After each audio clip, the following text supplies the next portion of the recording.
শীতকালে একটা নতুন রেসিপি, যেটা খুবই খুবই পছন্দের একটা রেসিপি এবং খুব স্বাস্থ্যকর, সেটা হলো পালং শাকের তরকারি।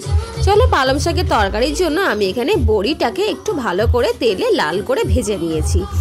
লাল করে ভেজে ভালো করে আমি এখানে তুলে রাখবো এবং কড়াইতে যে তেলটুকু রয়েছে ওই তেলটার মধ্যে আর একটু তেল অ্যাড করে দিয়ে আমি ওখানে 5 ফোড়ন দিয়ে দিলাম, আর সাথে শুকনো লঙ্কা 2টো দিয়ে দিলাম। একটু ফোড়নটা ভাজা হয়ে গেলে তারপরে আমি কুচানো রাখা আলুগুলোকে দিয়ে একটু বেশ লাল লাল করে আলুগুলিকে ভেজে নেব। আলুগুলিকে লাল লাল করে ভাজা হয়ে গেলে তারপরে আমি বেগুন দিয়ে দেবো। বেগুনটাকেও খুব ভালো করে আলুর সাথে ভেজে নিতে হবে।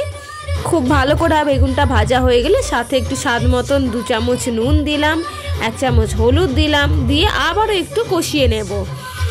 আবারও কষানো হয়ে গেলে তারপরে আমি এখানে পালং শাকগুলোকে ভালো করে কেটে পরিষ্কার করে ধুয়ে রেখেছিলাম, সেগুলোকে এক এক করে আমি দিয়ে দেবো। বেশ কিছুটা পালং শাকগুলো আমি দিয়ে দেবো। দিয়ে এবার আমি পুরো চাপা দিয়ে রেখে দেব। চাপা দিয়ে রেখে দেওয়ার পর প্রায় 5 থেকে 7 মিনিট পর চাপাটা খুলে দেখুন কি কতটা নরম হয়ে গেছে পালং শাকগুলো, আর খুব সুন্দরভাবে তৈরিও হয়ে গেছে এবং অনেক জল ছেড়ে দিয়েছে। এরপর আমি 2 চামচ চিনি দেব। 2 চামচ চিনি দিয়ে ভালো করে আবারও এটিকে রান্না করে নেব।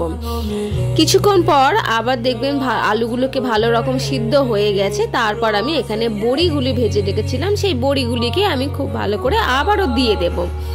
বড়িগুলো দিয়ে দেওয়ার পরে আমি এখানে যেটা দেব, একটু জল কিন্তু আমি দেব না এখানে, কারণ দেখুন আমাদের পালং শাকের তরকারি রেডি।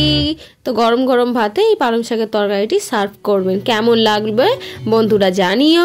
সুস্থ থেকো, ভালো থেকো, আমার চ্যানেলটিকে লাইক, কমেন্ট আর সাবস্ক্রাইব করে পাশে থেকো।